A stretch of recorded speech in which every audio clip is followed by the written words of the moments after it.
اچھا بھائیو، یہاں پر بڑی ایک امپورٹنٹ آیت آئی ہے جنتیوں کے حوالے سے، سورۃ الحجر کی آیت نمبر 47، وَنَزَعْنَا مَا فِي صُدُورِهِم مِّن غِلٍّ، اور ہم نکال دیں گے اہل جنت کے سینوں میں سے جو کینہ ہے ایک دوسرے کے خلاف،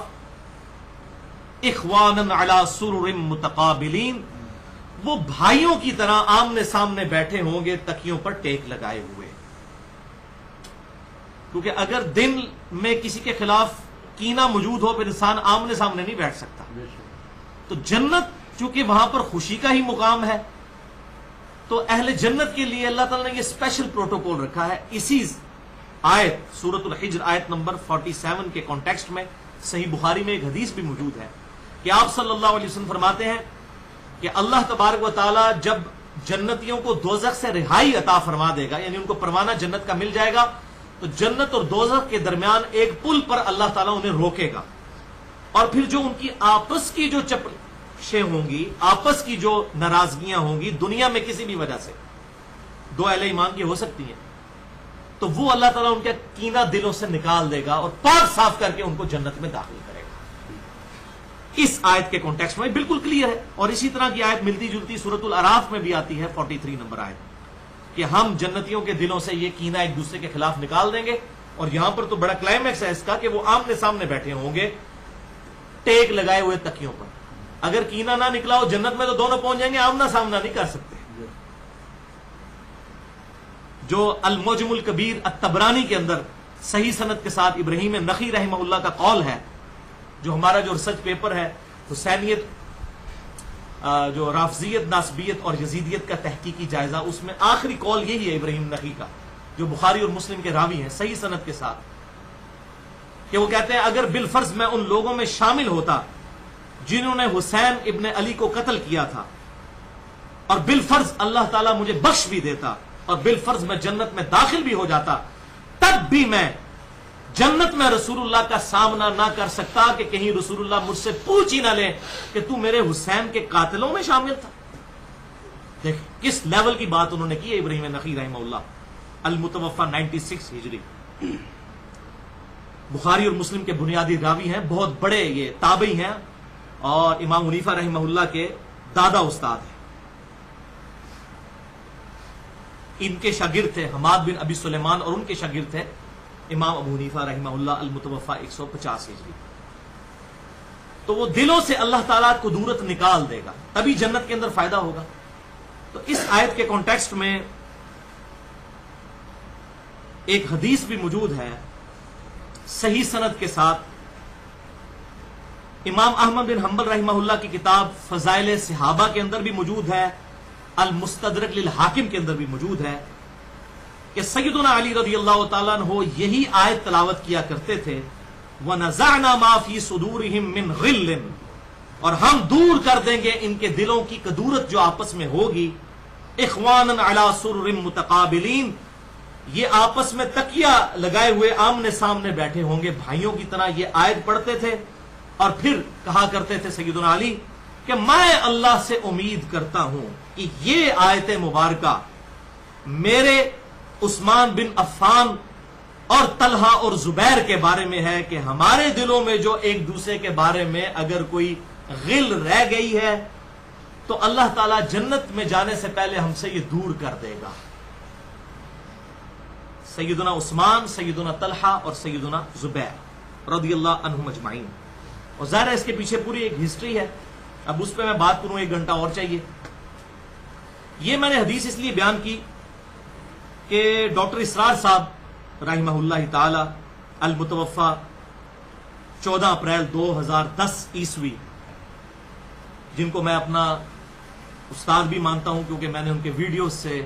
بہت کچھ لرن کیا ہے اس حوالے سے، باقی میں کوئی باقاعدہ ان کا شاگرد نہیں ہوں، نہ میں نے کہیں دعویٰ کیا ہے، نہ میں نے کبھی تنظیم اسلامی جوائن کی ہے، نہ کبھی جماعت اسلامی۔ کوئی بھی علمی شخصیت ہے اس کی ہم قدر کرتے ہیں، باقی غلطیاں اپنی جگہ، اللہ تعالیٰ غلطیوں کو معاف فرمائے اور ان کو ان کے نیک کاموں کا اجر عطا فرمائے ڈاکٹر اسرار صاحب کو۔ تو ڈاکٹر اسرار صاحب رحمہ اللہ نے سورۃ الاعراف کی آیت نمبر 43 جو اسی سے ملتی جلتی آیت ہے، اس میں انہوں نے ایک حدیث بیان کی تھی تو میں چاہ رہا ہوں کہ اس ویڈیو کی وساطت سے اس کی کلیریفیکیشن دے دوں کہ وہ انہوں نے حدیث غلط بیان کر دی تھی. انہوں نے یہی حدیث بیان کی لیکن ان سے سلپ آف ٹنگ ہو گیا, یا ان کی اس اعتبار سے ایکسپرٹیز نہیں تھی اس فیلڈ کے اندر. یہ ہو سکتا ہے, یعنی اب میں پروفیشنل انجینئر ہوں لیکن ڈاکٹری کی فیلڈ میں کس حد تک پروفیشنل ہو سکتا ہوں, وہاں پر میری کمزوری موجود ہوگی. تو یہ کوئی عیب والی بات نہیں, اور وہ خود مانتے بھی تھے. بلکہ جب میری ان سے ملاقات ہوئی 13 جون 2008 کو جمعے کے دن, 2-2.5 گھنٹے کی ان سے ڈیٹیل ملاقات ہوئی, تو اس میں انہوں نے خود کہا کہ اختلافی موضوعات جو ہیں ان میں میں بالکل امی ہوں, حدیث کی فیلڈ میں امی ہوں, اور یہ باتیں ان کی ریکارڈڈ بھی موجود ہیں. انہوں نے کہا کہ میری ساری کی ساری جو محنت ہے وہ قرآن کی فیلڈ میں.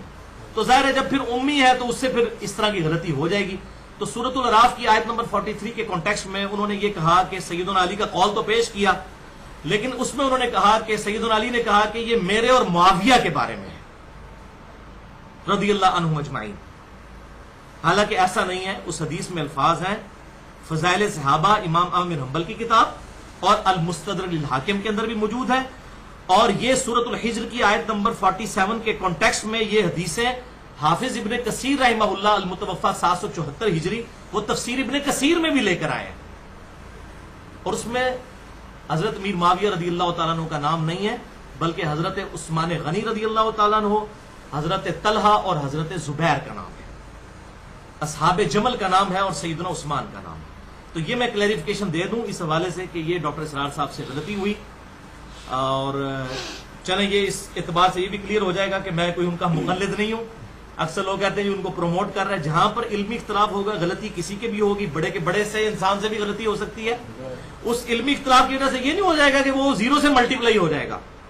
جب صحابہ سے غلطیاں ہوئی ہیں تو کوئی 0 سے ملٹیپلائی ہو گئی یا ان کا کوئی مرتبہ جو ہے وہ ختم ہو گیا, ایسا نہیں ہے. مرتبہ اپنی جگہ, غلطی 100 بسم اللہ. حضرت آدم علیہ السلام سے بھی غلطی ہوئی, یوسف علیہ السلام کے بھائیوں سے بھی غلطی ہوئی, وہ بھی صحابہ تھے, غلطی ان سے بھی ہوئی. اللہ تعالیٰ نے ان کا ذکر بھی قرآن میں کیا, کوئی توہین نہیں سمجھا اس کو, غلطی اپنی جگہ. تو ڈاکٹر سعد صاحب کی میں نے یہاں پر اصلاح اس حوالے سے اس ویڈیو کی وساطت سے میں یہ بتا دوں, اور میں کوشش کروں گا کہ اس ویڈیو کلپ کو بھی ہم اسی کے ساتھ اٹیچ کر دیں تاکہ یہ معاملہ سارے کا سارا کلیئر ہو جائے. وَنَزَعْنَا مَا فِي صُدُورِهِم مِّن غِلٍّ, بلکہ ان آیات پر حضرت علی کا یہ قول بھی ہے رضی اللہ تعالی عنہ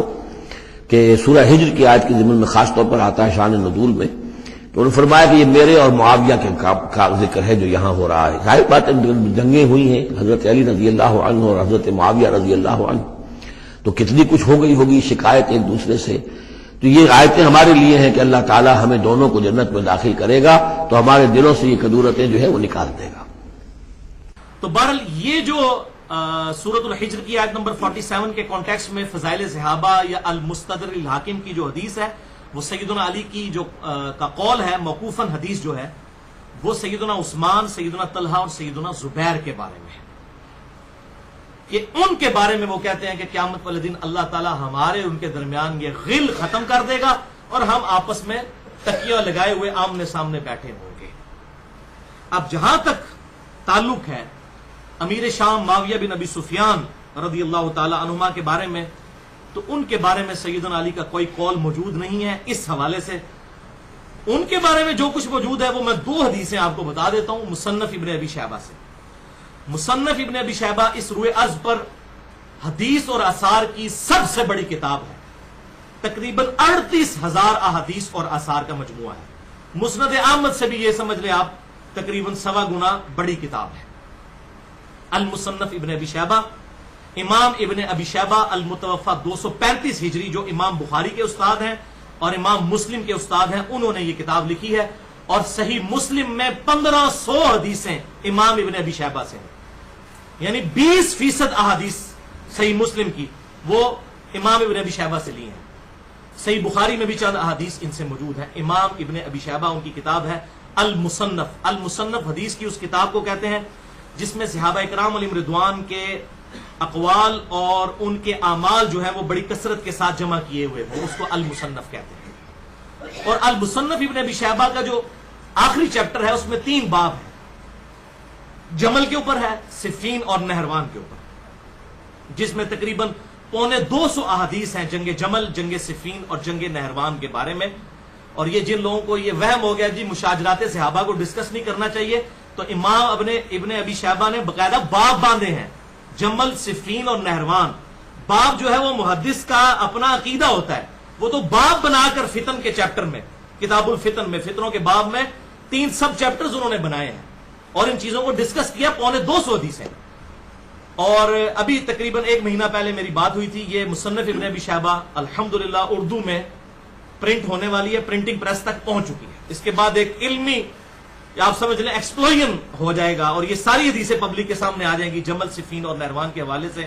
جو ہم وہ مقدمہ خلفائے راشدین کا لے کر کھڑے ہوئے ہیں کہ سیدنا علی رضی اللہ تعالیٰ عنہ کو اللہ کے محبوب صلی اللہ علیہ وسلم نے ایک ایک جنگ پر حق کی مہر لگائی تھی،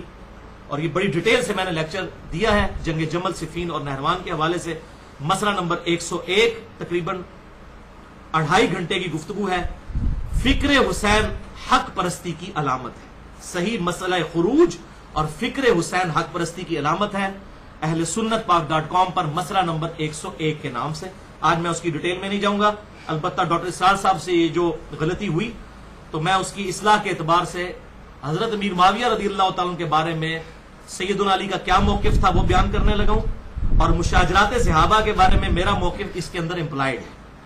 کیونکہ جامعہ ترمذی، سنن نبی داؤد اور سنن ابن ماجہ میں صحیح سند کے ساتھ یہ حدیث ہے، علیکم بسنتی و سنت الخلفاء الراشدین المہدیین، تم پر میری سنت اور خلفائے راشدین کی سنت لازم ہے۔ تو سیدنا ابوبکر، عمر، عثمان اور علی، اور انہی کی خلافت میں حسن ابن علی، یہ 5 خلیفہ راشد ہیں جس پہ اہل سنت اور اہل تشیع کا اتفاق ہے۔ رافضیوں کی میں بات نہیں کر رہا، اہل سنت اور اہل تشیع کا۔ تو ہم خلفائے راشدین کے ساتھ ہیں، تو وہ میں اب آپ کو 2 روایتیں مصنف ابن ابی شیبہ سے بتا دیتا ہوں تاکہ ڈاکٹر اسرار صاحب کی جو کلیریفیکیشن ہو جائے گی ان کے اسٹوڈنٹس کے لیے بھی۔ مصنف ابن ابی شیبہ میں انٹرنیشنل نمبر کے مطابق 7050 نمبر یہ اثر ہے۔ تابعی کہتے ہیں کہ ہم نے سیدنا علی رضی اللہ تعالیٰ عنہ کے پیچھے نمازوں میں قنوت نازلہ پڑھی تھی معاویہ بن ابی سفیان رضی اللہ تعالیٰ عنہ کے خلاف، اور سیدنا علی یہ دعا کرتے تھے، اللہم علیک بمعاویہ و اشیاءہ، اللہم علیک بعمر ابن عاص و اشیاءہ، اے اللہ معاویہ اور اس کے شیعہ کو تو تباہ و برباد کر دے، عمر ابن عاص اور اس کے شیعہ کو، شیعہ کہتے ہیں ان کے گروہ کو، یہ پولیٹیکل ٹرم ہے، شیعان علی اور شیعان معاویہ، ہم اہل سنت شیعان علی ہیں الحمدللہ، تو معاویہ اور اس کے شیعہ کو، ان کے گروہ کو تباہ و برباد کر دے، اور عمر ابن عاص اور اس کے گروہ کو تباہ و برباد کر دے، صرف اس لیے انہوں نے یہ بات کی کہ ان کی وجہ سے خلافت کا نظام خطرے میں پڑ گیا تھا۔ تو یہ قنوت نازلہ، آج لوگ انڈیا پہ پڑھ رہے ہیں قنوت نازلہ، لوگ امریکہ کے اوپر پڑھ رہے ہیں، وہ بھی پڑھیں، لیکن یہ بھی ایک حقیقت ہے قنوت نازلہ، المصنف ابن ابی شیبہ 7050 نمبر۔ تو وہ سیدنا علی کیسے کہہ سکتے تھے وَنَزَعْنَا مَا فِي صُدُورِهِم مِّن غِلٍّ، ان کے بارے میں جن پر قنوت نازلہ پڑی، اور اس سے بھی بڑھ کر 37880 نمبر روایت ہے المصنف ابن ابی شیبہ میں، 37880 نمبر، کہ سیدنا علی رضی اللہ تعالیٰ عنہ سے صفین کے مقتولین کے بارے میں پوچھا گیا کہ امیر المومنین کچھ لوگ تو آپ کے ساتھ تھے، خلیفہ راشد کے ساتھ، وہ تو حق پر ہیں، جو مخالفین تھے معاویہ بن ابی سفیان یا عمر ابن عاص رضی اللہ عنہم اجمعین اور ان کے ساتھی، ان کے بارے میں آپ کا کیا خیال ہے؟ تو سیدنا علی نے فرمایا کہ میں اللہ سے امید کرتا ہوں کہ صفین میں جو میرے خلاف لڑے اور جو میرے ساتھی تھے، میرے ساتھی تو ظاہر ہے وہ تو حق پر ہے ہی ہیں، تو صحیح بخاری اور مسلم کی متفق علیہ حدیث ہے، عمار کو ایک باغی جماعت قتل کرے گی، عمار ان کو جنت کی طرف بلائے گا، وہ جماعت ان کو دوزخ کی طرف بلائے گی۔ تو ظاہر ہے سیدنا عمار جو تھے وہ آرمی چیف تھے سیدنا علی کی طرف سے، جنگ صفین میں شہید ہوئے، اور کسی عام آدمی نہیں، ابو الغادیہ جو کہ اصحاب شجرہ میں سے تھے، صلح حدیبیہ کے صحابی، ان کے ہاتھوں وہ شہید ہو گئے، اور بعد میں پھر وہ روتے بھی تھے کہ علیحدہ سے ایک پورا معاملہ ہے، اس پہ 2 ریسرچ پیپر میرے جو ہیں وہ اہل سنت پاک.com پر ریسرچ پیپر نمبر 5A رافضیت، ناصبیت اور یزیدیت کا تحقیقی جائزہ، اور ریسرچ پیپر نمبر 5B ہے واقعہ کربلا کا حقیقی پس منظر 50 صحیح الاسناد احادیث کی روشنی میں، اس میں نے یہ پوری سٹوری کھولی ہے کہ احادیث کی روشنی میں مودودی صاحب کے اوپر ایلیگیشن لگا خلافت و ملوکیت پہ کہ جی انہوں نے تاریخی روایتیں لکھی ہیں، تو ہم نے وہ ایلیگیشن دور کر دیا ہے، ہم نے اب صحیح الاسناد احادیث، اکثر احادیث بخاری اور مسلم سے ہیں، ساری اہل سنت کی کتابوں سے وہ 50 حدیثیں عربی میں بھی جمع کی ہیں، اردو میں بھی اور انگلش میں بھی، ظاہر ہے وہ انٹرنیشنل پمفلٹ ہے، عربی میں بھی آ گیا، انگلش میں بھی، اردو میں بھی، پیچھے کون سی زبان رہے گی؟ واقعہ کربلا کا حقیقی پس منظر 50 صحیح الاسناد احادیث کی روشنی میں، اس میں ڈیٹیل سے بتایا۔ آپ مصنف ابن ابی شیبہ کی اس روایت کی طرف آئے کہ مقتولین صفین کے بارے میں جب مولا علی رضی اللہ تعالیٰ عنہ سے پوچھا گیا، مولا کا مطلب دلی محبوب، جگری یار، حدیث متواتر ہے، من کنت مولاہ فہذا علی مولاہ، جامع ترمذی میں بھی موجود ہے، مسند احمد میں بھی موجود ہے، سنن نسائی الکبریٰ کے اندر بھی موجود ہے،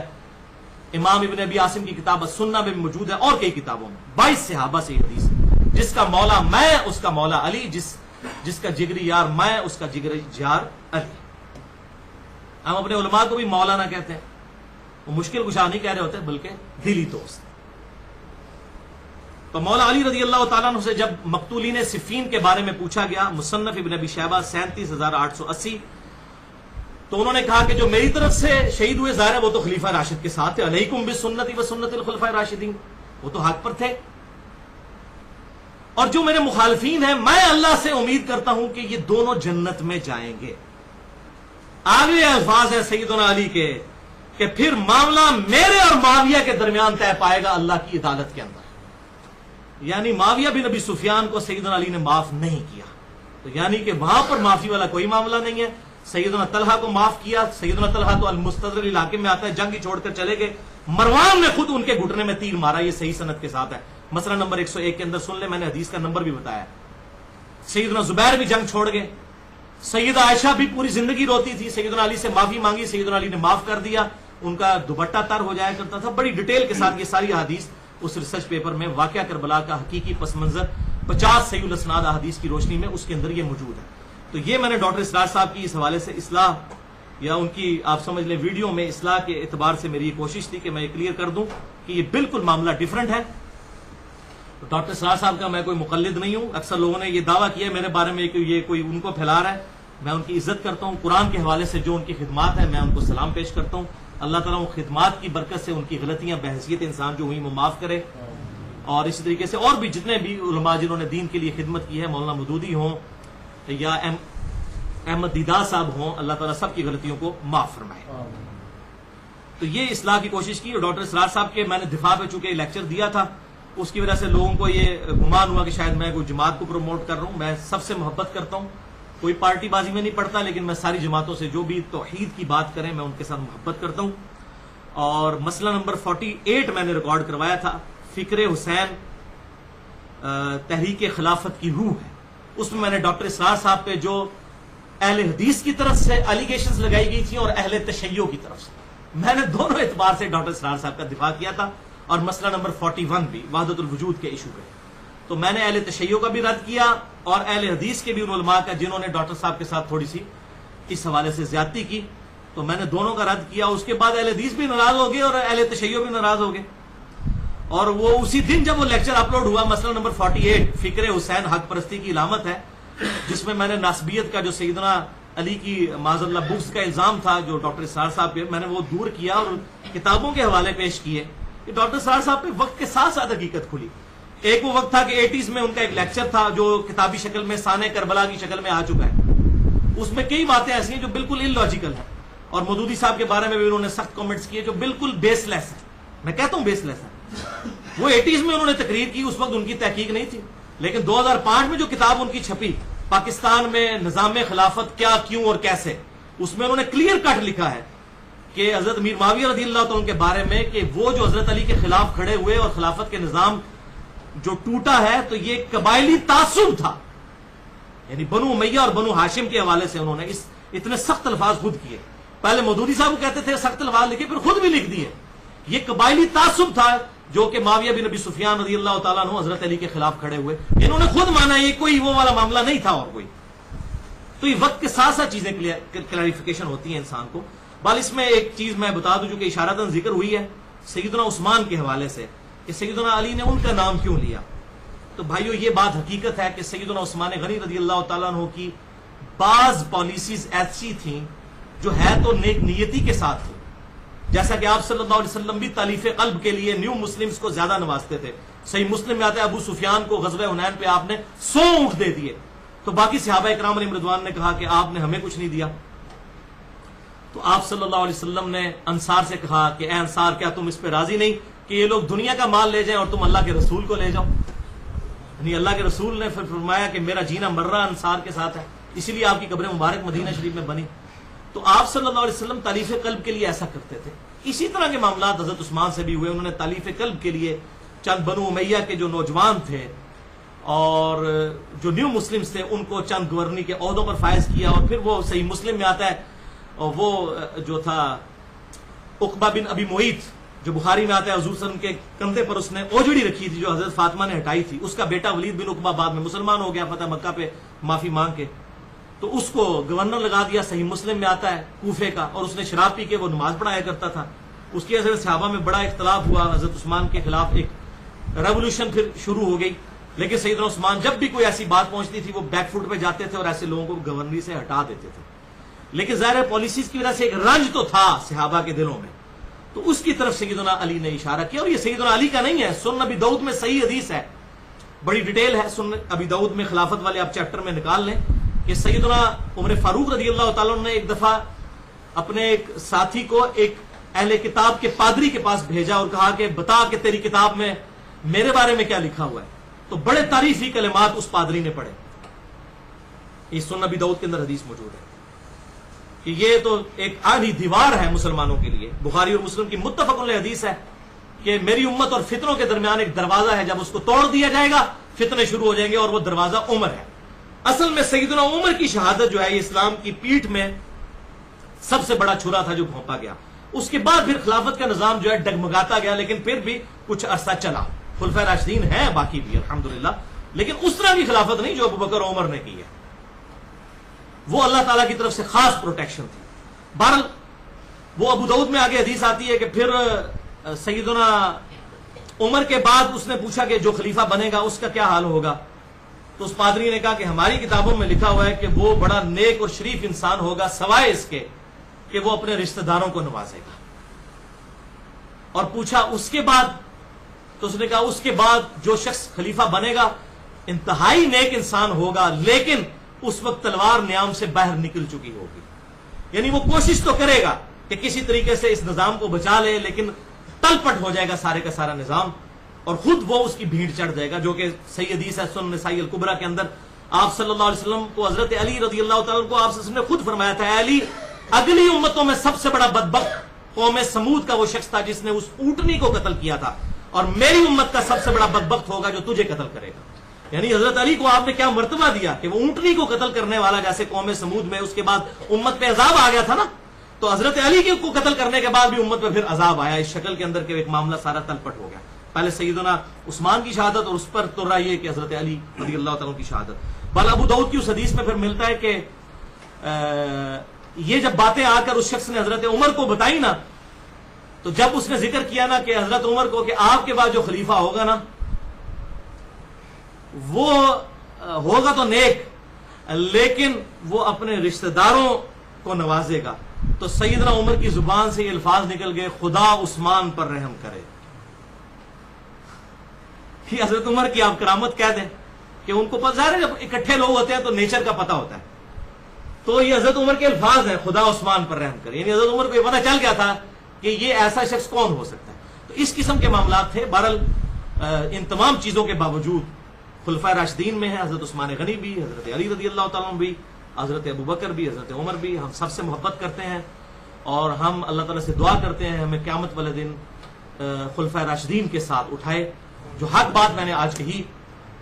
اللہ تعالیٰ ہمارے دلوں میں راسخ فرمائے. اگر جذبات میں میرے منہ سے کوئی غلط بات نکل گئی تو اللہ تعالیٰ ہمارے دلوں سے معاف کر دے. ہمیں کتاب و سنت کی تعلیمات پر عمل کر کے دوسرے بھائیوں تک پہنچانے کی توفیق عطا فرمائے. سبحانک اللہم و بحمدک، اشہد ان لا الہ الا انت، استغفرک و اتوب الیک، وما علینا الا البلاغ المبین.